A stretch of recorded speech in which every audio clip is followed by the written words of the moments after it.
Good to see you again. My name's Mike Schmidt. I'm the Executive Director of the Criminal Justice Commission. And welcome to our third summit. Yeah, all right. Thank you.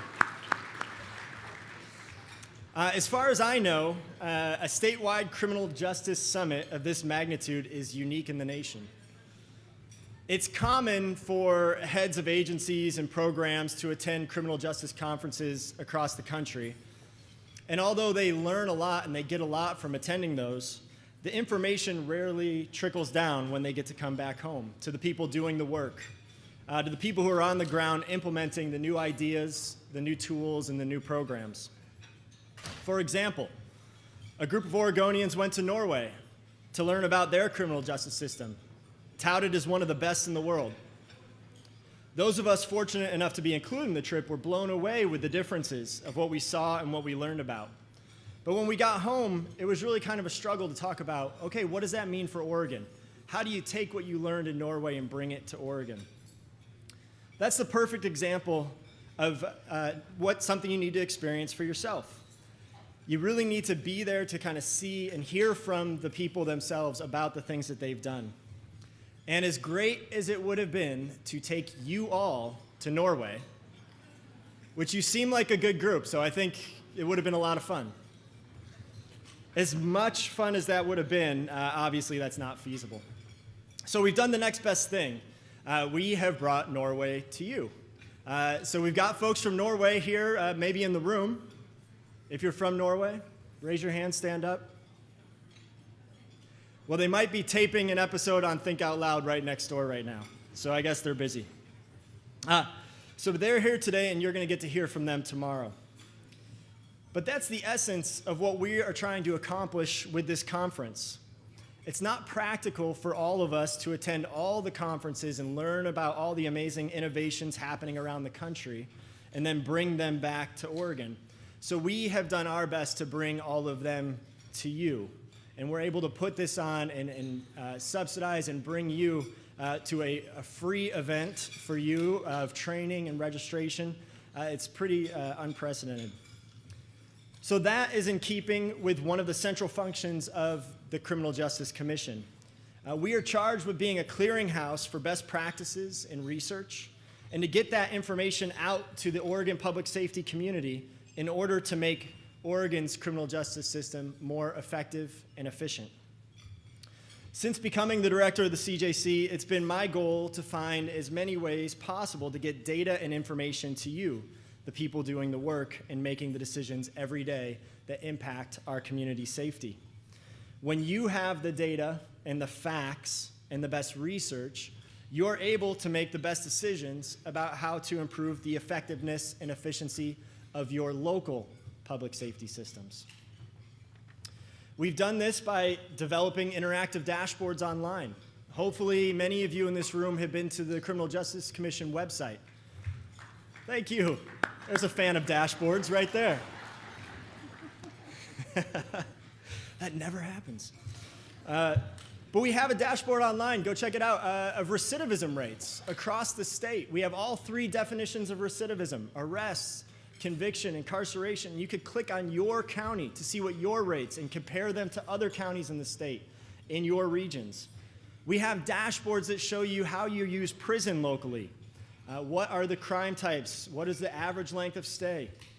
We have dashboards on the most recent reported crime trends, the UCR data. We have a dashboard that shows you how your local communities have made investments with the Justice Reinvestment dollars. What is it that your county and your community are investing in to make you safe?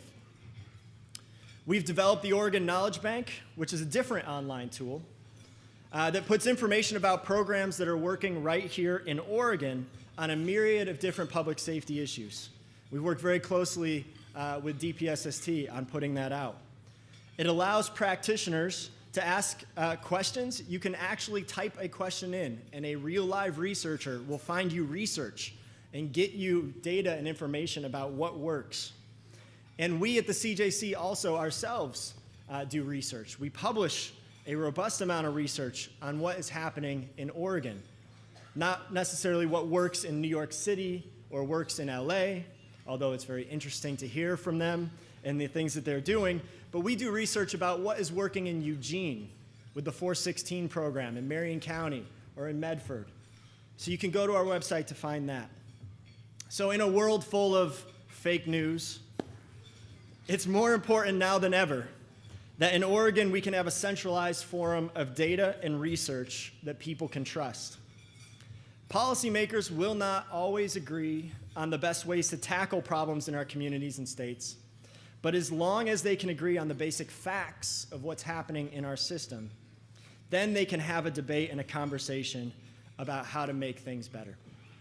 So with that, I'm going to take us back to how we got started with Justice Reinvestment.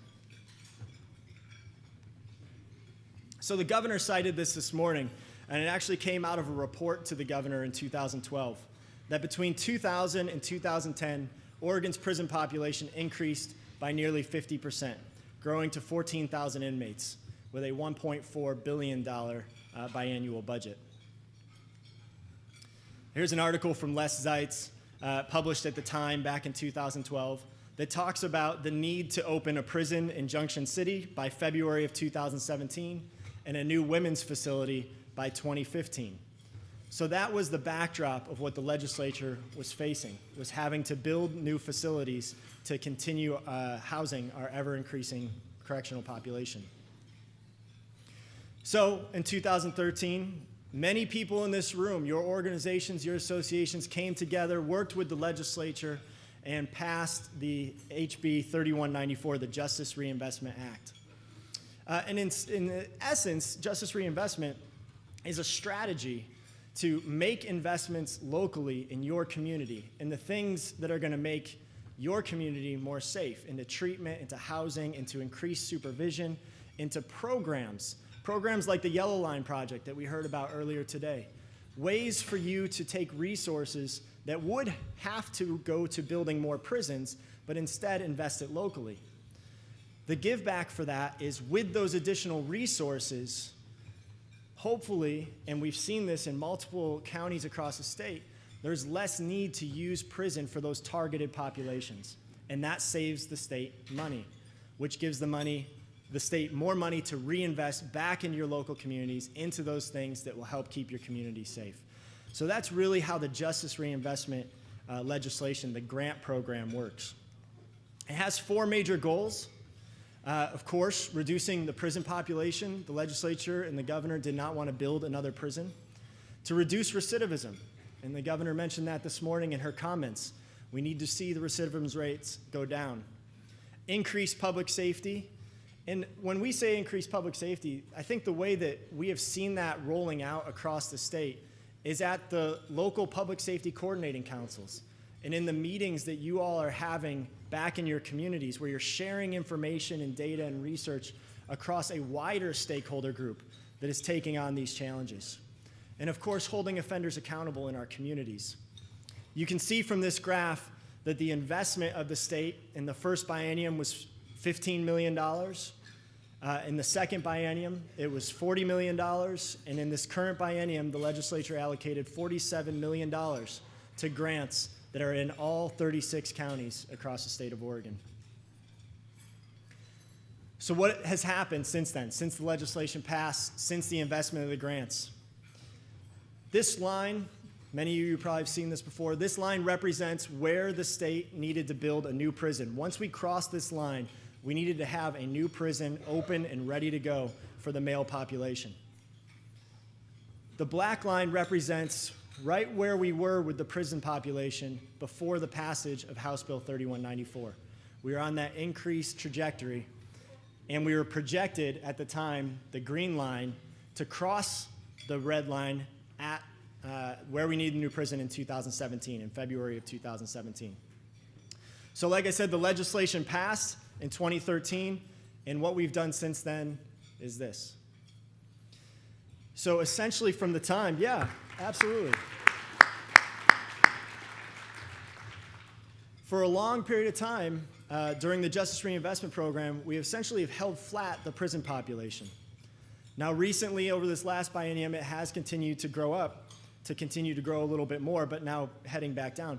But the most recent prison forecast, the 2018 forecast of October, has us continuing to go back down, and out in the foreseeable future, out past a decade, we're not going to have the need to build another prison facility to house men in Oregon. So that is great news.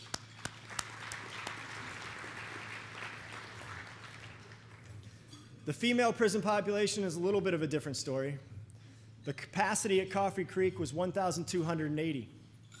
Where we were at the passage of Justice Reinvestment was right there, right below. Where we were projected to go with that forecast in 2013 was immediately across that line and needing a new facility as early as 2015. Since the passage of the legislation, we've gone up. We were above the line for a period of time, and Department of Corrections was able to manage the population for a short period of time in excess of the capacity.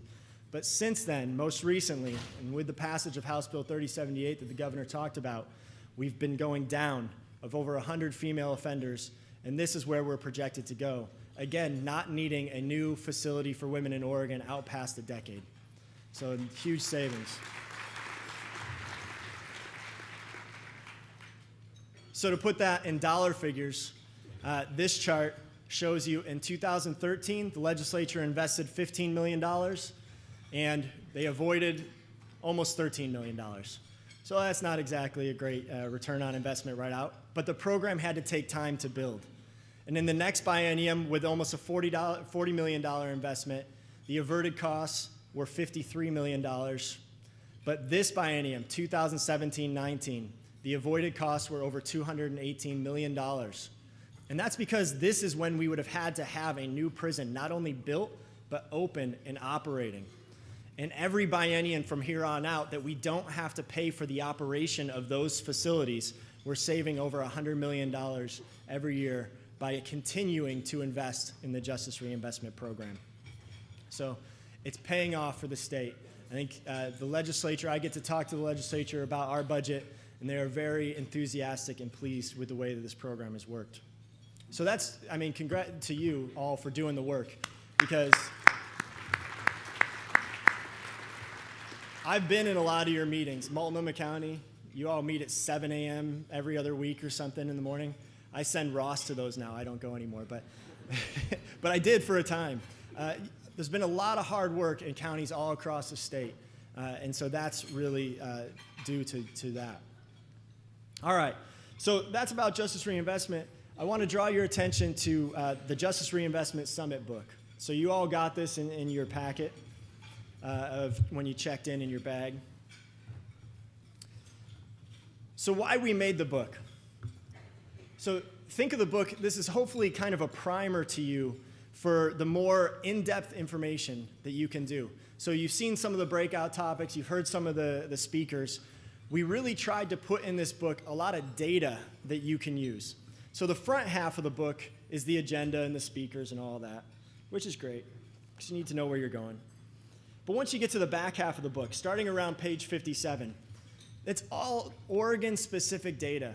My research team has done a fantastic job of putting together information that it's our hope that you can take back with you.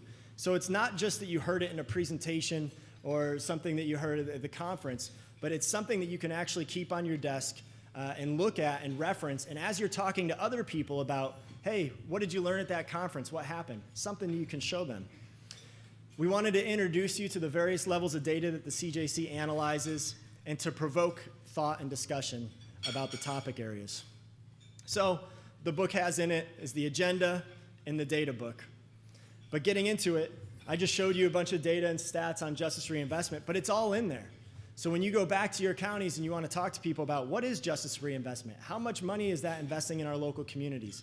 What is that being spent on? The female prison population, the male population. It's all in the book for you to be able to reference and have those conversations. One of the breakout sessions before here was about the pretrial. And it's an area of work that the Public Safety Task Force was asked by the legislature to look into. So we've got information about PreTrial Services in here. We kind of have a nice systems map. There's some other things in the book. But again, if you're starting to have conversations in your local community looking at your pretrial system, hopefully this will be a helpful resource that you can look at. A lot of people have already done system mapping of how the pretrial system works and where people move and where the decision points are. So use it as a jumping off point. Your specific local system might look a little bit different. That's fine. Change it for how you need to use it. But at least hopefully it gives you something to get started and shows you all the jails and their capacities across the state. We've got information about our specialty courts program. That's the second largest grant program that the CJC administers. We partially fund, or fund in part, 41 specialty courts across the state. So here you can kind of get an idea, where are those specialty courts? What type of courts are funded across the state? We got the 10 key components. These are the things that if you already have specialty courts in your community, you should go in and you say, hey, are we in compliance with these things? Are we doing these things? These are the heavily researched components that you need, that if you have these in place, you can be assured that you are getting good results.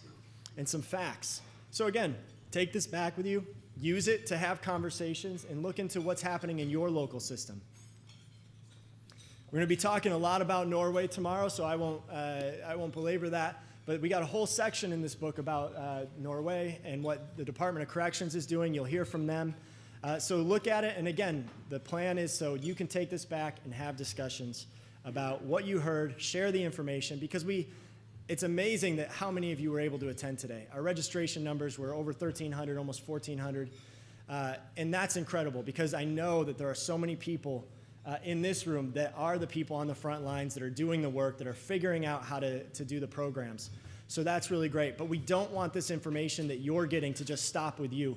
We want it to go back into your local communities so you can continue to have these conversations and work on these issues. So finally, I just want to say thank you to our sponsors. As many of you know, if you came from over 2 hours away, we were able to get you stay in the hotel, to help you be able to be here. It's free registration. A conference like this is never free.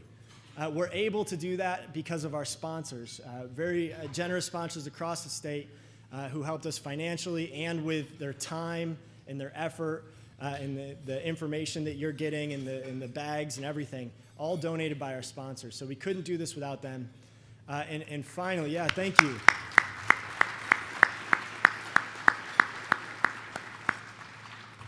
And just finally, to my team at the CJC, they're the ones who are just telling me where to stand and what to say and point me in the right direction. But Tiffany Quintero and everybody working at the CJC, we're a tiny little agency. We have 15 employees. So to put on a conference of 1,300 or 1,400 people with 15 employees, any of you who have planned conferences know how much work that is. That's basically 100 people for every staff that we have. So it's a tremendous amount of work. And the research team putting together this data book for you that hopefully is a resource. They've been working on it for months. So give us your feedback, use your website. But thank you so much to the staff of the CJC who this really could not, I've heard so many good things. Everyone stops me in the hallway and says, what a great speaker and how good this was. And really, none of this would be possible without so much work from my team. So thank you to my team.